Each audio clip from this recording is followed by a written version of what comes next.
Hi, I'm Robin Meyer, and I'm with the East Cobb Quilters Guild in Marietta, Georgia. And today we are talking to Steve and Linda Agnello, members of our guild, as another installment in our series of Who We Are, designed to let everybody out in the quilting world and the community at large know the people inside the East Cobb Quilters Guild. So, Steve and Linda, why don't you talk about what brought you to quilting? How did you get into the quilting world in the first place? My grandmother was a lifelong seamstress. She used sewing to make a living. She used it to outfit her entire family during the Depression. If it stood still long enough and wasn't being worn, it got cut up and put into quilts. And I still have quilts that she made that were little pieces of this and that I remember my aunt wearing or that I wore, and they're fragile, but they're much beloved and still get used. So I grew up thinking I was going to make my own clothes, which turned out to be pretty disastrous most of the time. And until I was a grown up and she was gone, unfortunately, I didn't realize how much I felt, the need to quilt. And she was somebody that made all of my clothes, all of that stuff. And even when I got ready to make my wedding dress, which I literally did, she got down on her hands and knees in her 80s and helped me cut it out on the floor. So all of my big projects she'd done. So I started with my first baby quilt. I made one when my oldest was a baby, and she's 30, late 30s. And that stopped because then you're raising children. And she grows up and has her own kid, and I make her a baby quilt, delivering to the long armor on the way to the hospital. And that one, of course, that child grows up and she needs another quilt, and then she has another baby, and that baby needs a quilt, and it just sort of blossomed from there. So I've been sewing as a quilter officially, as in doing more than one, probably since late 90s is when I started quilting on a regular basis. I retired because of MS. I've had MS for 20 plus years, and I retired because of that. And I already had quilt projects at work and started finishing them. And that was really cool because I was finishing up quilt top after quilt top and needing to go I took a class trying to do long arming, and found out that my balance would not allow me to manage the machine and get the kind of results I wanted. So I started getting people to quilt for me and paying people to do the long arming. And Steve started fussing about how expensive this was. And so he was ready to retire in 2015. I retired in 2014. He retired in 2015. I said, okay, here you go. You take a class. You will either A, understand how wonderful this stuff is and just want to keep doing it, or B, you will not give me any garbage about getting my quilts long arm, because you'll understand why it's so expensive. And doggone, he took it.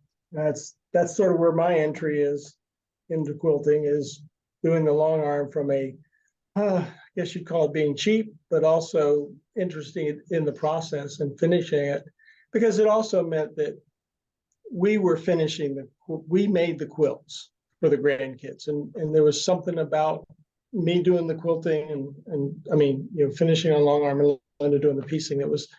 I still think we're able to say that we did it, all of it.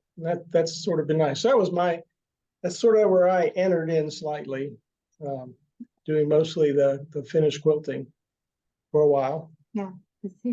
But I think you've gone past that now, haven't you? Oh, he's doing his own project. I'm staying out of it a lot when he does his project. Of course, he gets into the middle of all mine, but I stay out of his. Well, then that sort of being interested with Linda in quilting, we would go places, and we went on vacation in New England, and Linda has to go to every quilt store wherever we're on vacation. In a little town, does it have a quilt store? We find it, we go to it. So we chose the fabrics that we might want in a fall leaf quilt. And so we started choosing fabrics, and then we came back, and that was probably when I really worked, because I did with the applique of the leaves in our leaf quilt. And that was probably the first time I got to the front side of the quilt, so to speak, and actually did work.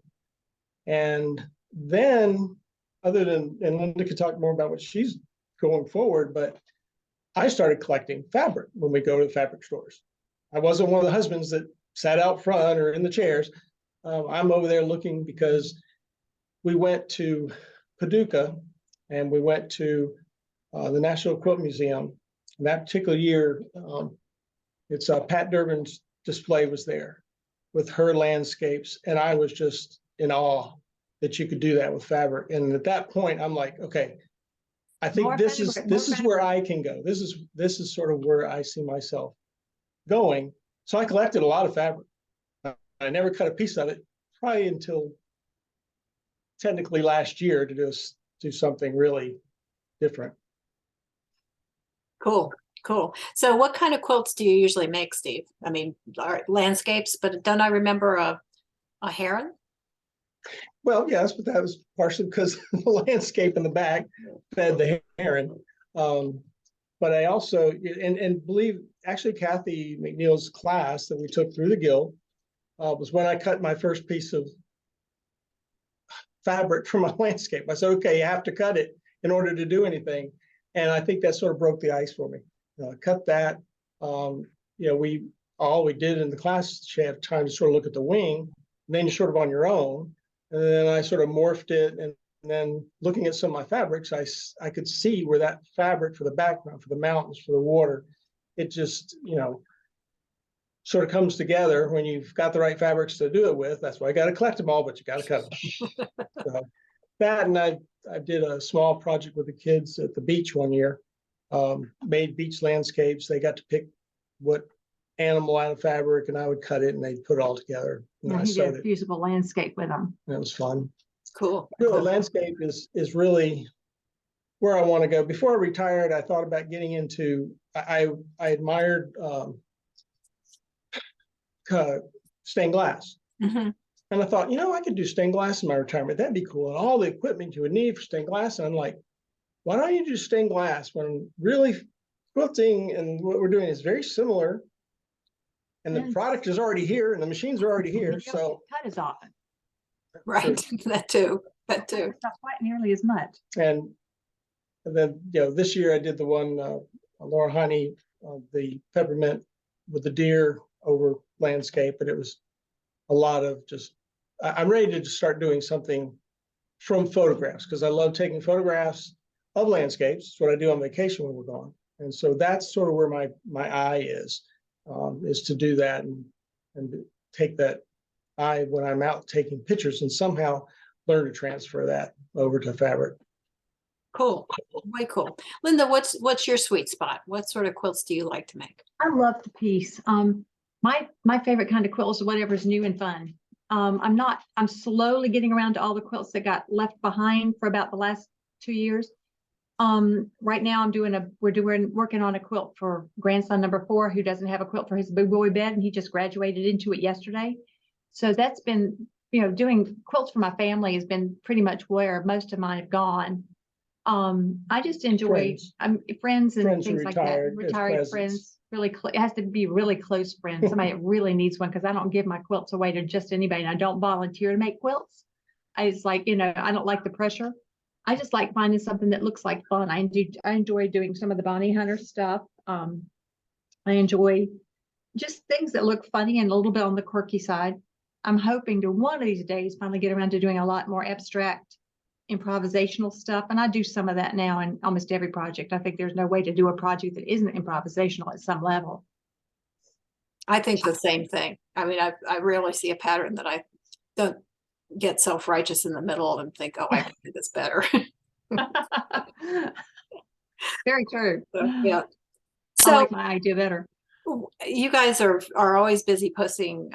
I see you on Facebook, which is where I am, posting about the quilts and quilt projects that you have underway. And something that caught my eye over the last year, or maybe a little bit longer than that, is the liturgical banners that you've made for your church. So tell us about that project. Okay, the liturgical banners. So you know what I'm talking about. A liturgical banner is something that goes up during a certain season in the church year. And the church has 5 distinct seasons, and one of them gets no banner. The other 4 are, based on the time of the year and the place in the church calendar. The church calendar starts with Advent, goes from there into the Christmas, then it goes into Easter, or Lent, which doesn't have a banner, goes into Easter, and then it goes to Pentecost, and then there's finally an ordinary time banner that stays up the longest in the year. And what was happening with us is that the church was which is St. Patrick's Episcopal in Dunwoody, Georgia.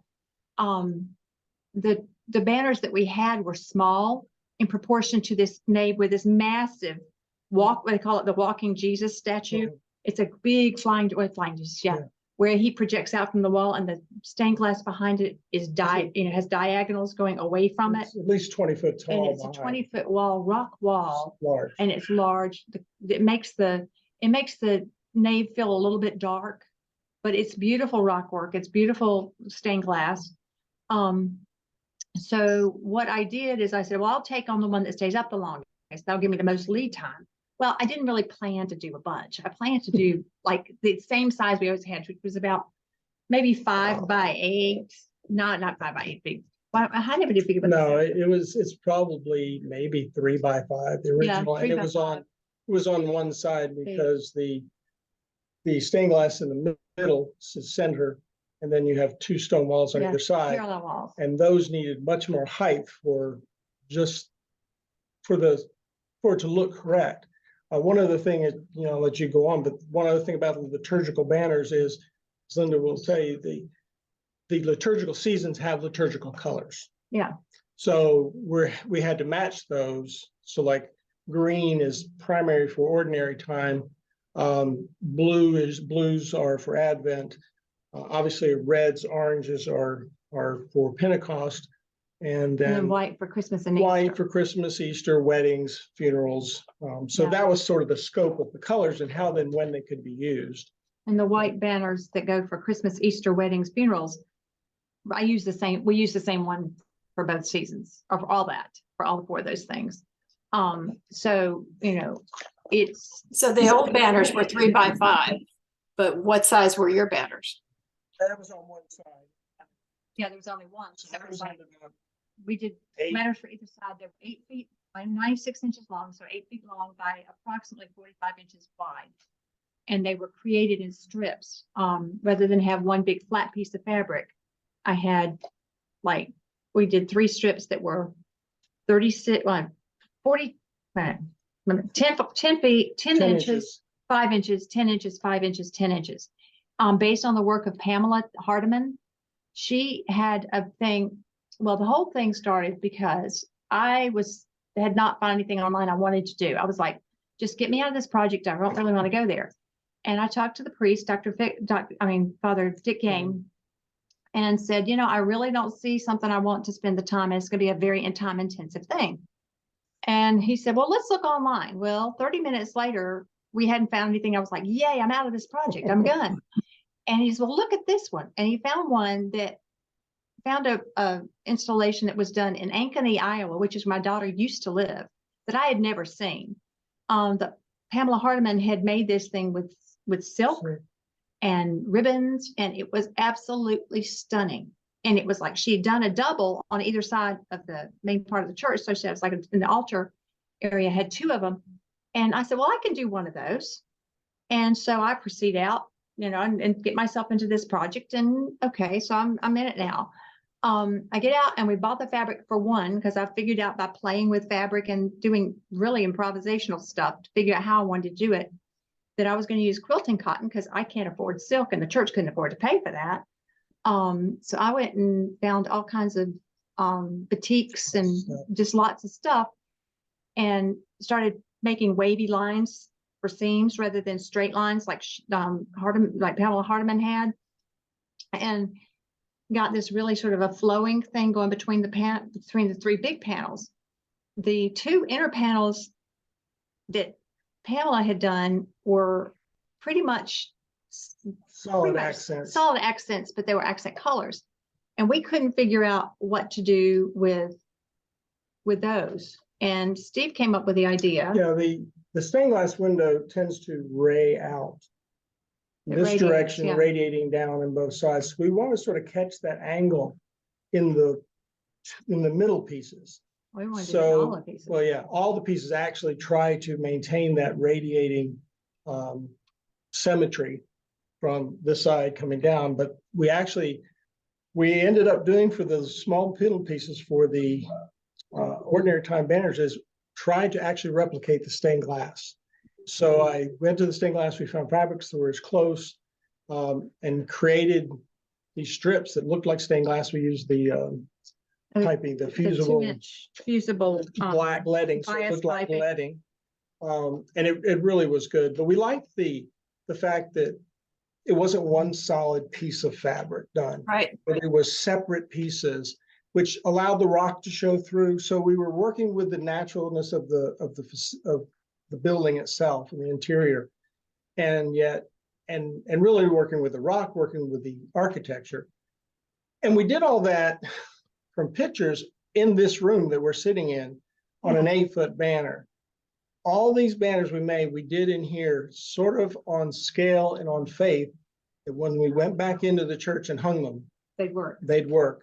And every time we just sort of sat back and we're like, wow. How do we do that? And that was part of the reason, like Linda said, at first it was one on one side. And when he said, well, what about the other side? You need to have two. And I'm like,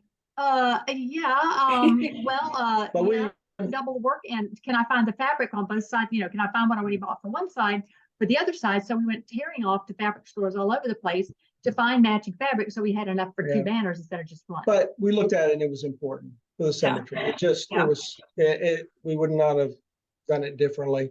And then every subsequent season, the part of the challenge is finding fabrics that had life in them. They had to have some kind of a metallic or some kind of pattern that would, I mean, you're dealing with a very large space. It can't be flat. It's got to pop. So there's a lot, we learned a lot. And we didn't have any patterns on all this, and we just sort of made it happen. And Steve, I mean, And I understand you didn't really have a hanging system in place either. he had to climb the ladder up 15 feet because the finished location we decided was 15 feet up. And he's climbing ladders, and it just.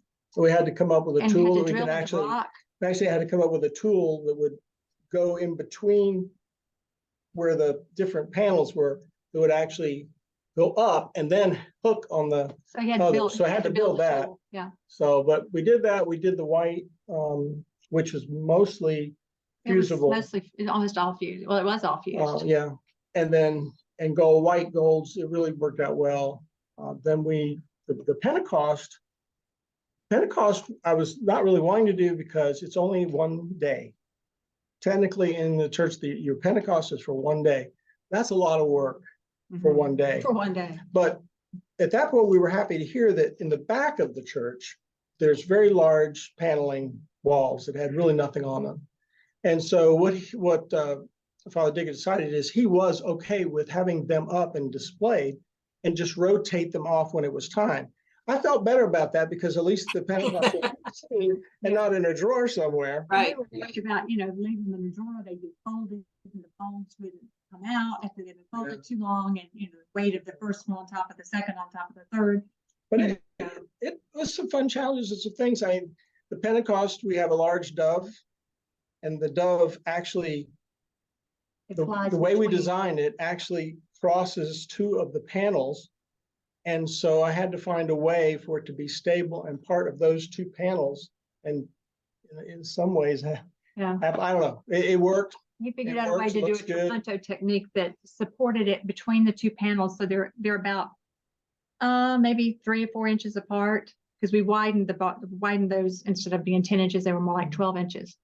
And this year, the last was the Advent, which would have been 2 months ago. We finished that in blue with spots of light to represent the Advent candles and the lights.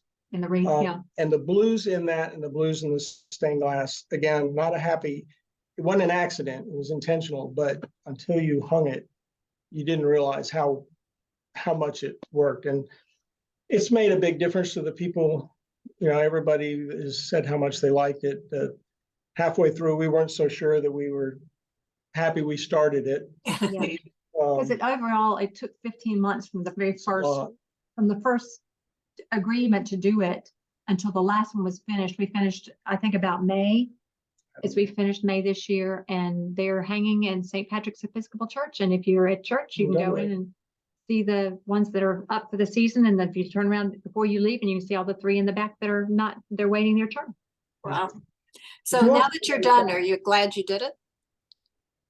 Yes, yes. I miss a lot of projects I didn't. I'm missing the projects I didn't get to. The ones that I saw, and I could have done that, but I was doing something else. But it's nice to see something that's that impactful, and know. I mean, I still, when I see them, I can't believe that was under my needle. I can't believe I did that. I can't believe we figured out all these not liturgical, but logistical things to make this work so that they all hang flat. I mean, Yeah. my gosh, they all hang flat. There's no wonky anything. I mean, who'd have thought? Didn't expect that. I mean, that's not something you normally get in a normal quilt, much less something like that. Well, great, great. Well, I've not ever seen them in person, but I hope one day I get to. That Well, sounds they're just down there. wonderful. That sounds wonderful. So, the kind of work that this involved was an awful lot of teamwork. So Yeah. were there times that you both couldn't be in the sewing room together? There are a few, yeah. I won't say that all of our quilting endeavors are perfectly argument free, because there's plenty of times that we get on each other's nerves. Or, I mean, Steve's a lot more. He works with the fine details, and I've been quilting long enough to know that it's going to quilt out, and I can't convince him to No, lighten up. I got better at that. She used to say, remember how high these are and how far Yeah. the people are. My mantra was- And I finally was like, okay, it doesn't have to be perfect. Yeah. I get it. my mantra throughout the whole process was 15 feet up, 30 feet away. Don't worry, it's going to be okay. The sort of our version of what a man on a horse riding 90 miles an hour, 100 feet away, won't see the error you made in your quilt. Right. That's what it became for us. 15 feet up, 30 feet away. The Right. biggest challenges we have are describing to the other person the Mhm. thought process that you Yeah. have, because I approach something totally different than Mhm. Linda does. And she Yep. gets frustrated with me because I'm going over here, and I'm frustrated with her because she doesn't want to see it the way I'm seeing it. We're really looking at it the same way, and we're just trying to confirm, but sometimes we start here heading and we end up like that. But Yeah. it works out. I think we learned so much in doing that process together, things that worked. We still will say, okay, remember in the banner we did this? And we'll say, yeah, we can apply it to this that we have now. So Yeah. that part, is good. Yeah, we learned a lot of stuff. Fabric and color choices, realizing how important that is. And one of the problems is if you want it fast, you don't want to work with somebody who's perfectionist or big. I am, which is why I have such a challenge starting any landscape projects, because as I approach them, I can't think of something as, okay, this is one you're going to work on and it'll be a learning process. My mind says, I want it to be something. Right. I want it to be where I want to be. So that's a challenge for us. Yeah. For me. Well, I think you have company in that category. But he goes at the end and dreams it backwards. I start at the beginning and see what can this be? I start from where I am and move it forward, and he starts at the end and says, how do I get there?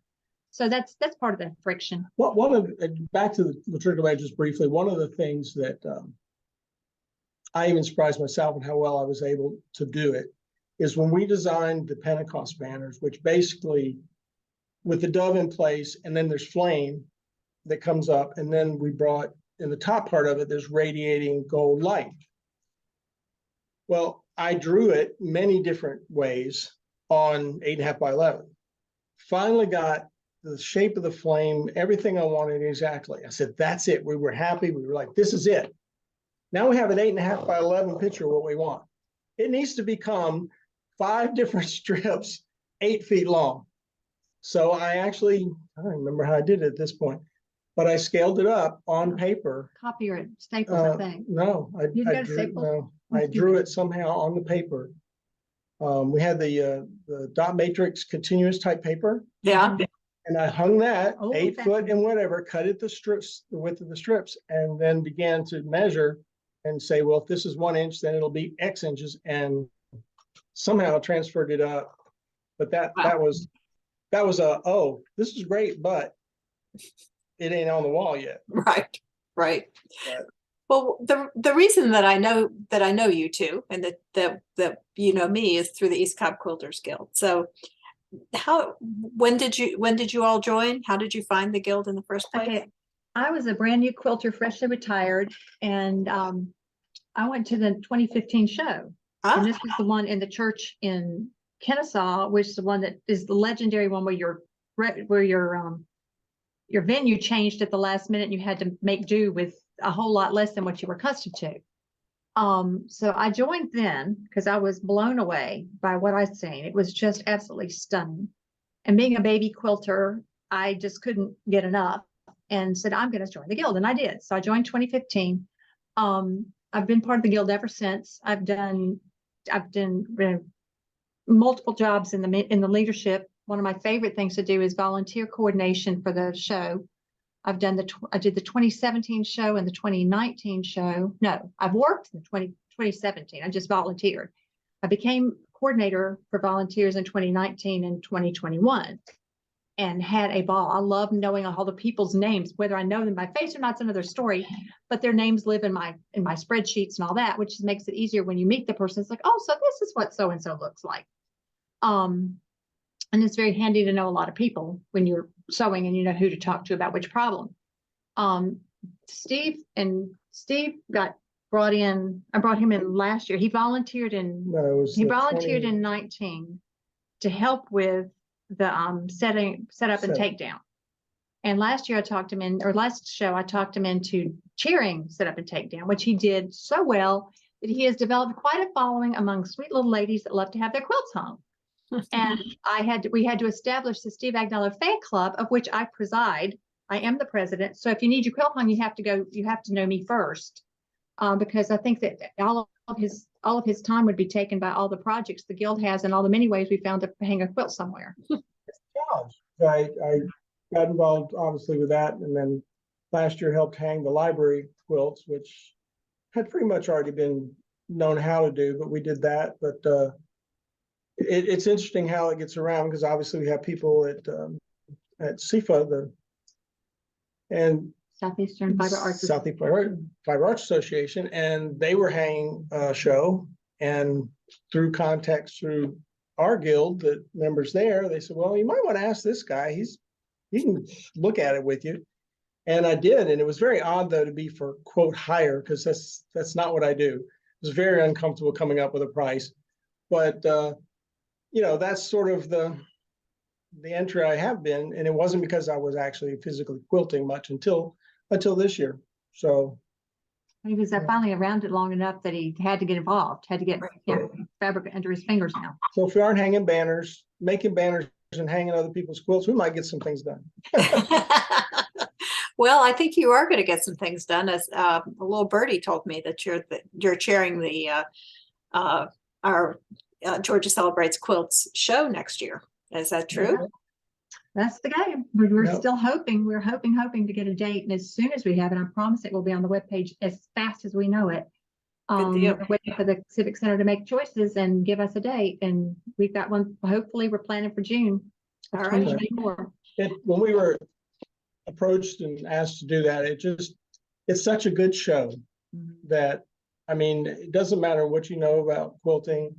If you enjoy art, that you walk around this and there's so much variety of it. You'd just be amazed from an artistic standpoint that the things can be made out of fabric, and putting that show on so that other people can experience it. Linda helping with the volunteers in the past, and me helping with some of the physical, layout and, not layout. We have a great person who does that, but the physical setup of the whole thing. When approached, it was like, it's a really important show, and it's good for everyone to come see. So we'll help make it happen again. That's great. That's great. I know we are all looking forward to it. It seems like June of 2024 is a long ways away. So that's a sad thing. People ask me, is this the year of your quilt show? And I have to say, no, it's not till next year. Got a lot of work to do for it. Yeah, I know that it's good. It's next year, not this year. Yeah. Yeah. So, what's your advice to new members in the guild? Linda, you've gotten to know a lot of people through your volunteer work, and Steve through yours too. But what should a new member to the Guild, or somebody who's maybe been a member for a little while but not been much engaged? The How thing that I found- does the Guild work best? The Guild works best when you make a small group of friends, and it may be somebody you go to lunch with every meeting, after every meeting, or somebody you meet with for coffee before. Find a small group, which we call a B group, and that way you have somebody to sit with, because our morning meetings are huge. They're over 100 people, and it's kind of daunting when you first walk in as a new member, like, where do I sit? What do I do? Make a friend the first day, and just get in touch with each other, email back and forth, text each other, and plan to do it again the next week or whatever. We have a B group chair that helps people set up these small groups, and the B groups vary from people that just get together to sew each together, or just get together to show off their quilts, or just get together to talk quilting. That's the best part of the Guild to me, is having people that talk my language. Because you talk quilting to most people and their eyes roll in their head, and they say, well, but you play tennis? And you're like, no, I don't play quilting. It's just, in the part of town we're in, if you don't play tennis, you don't have a place in town.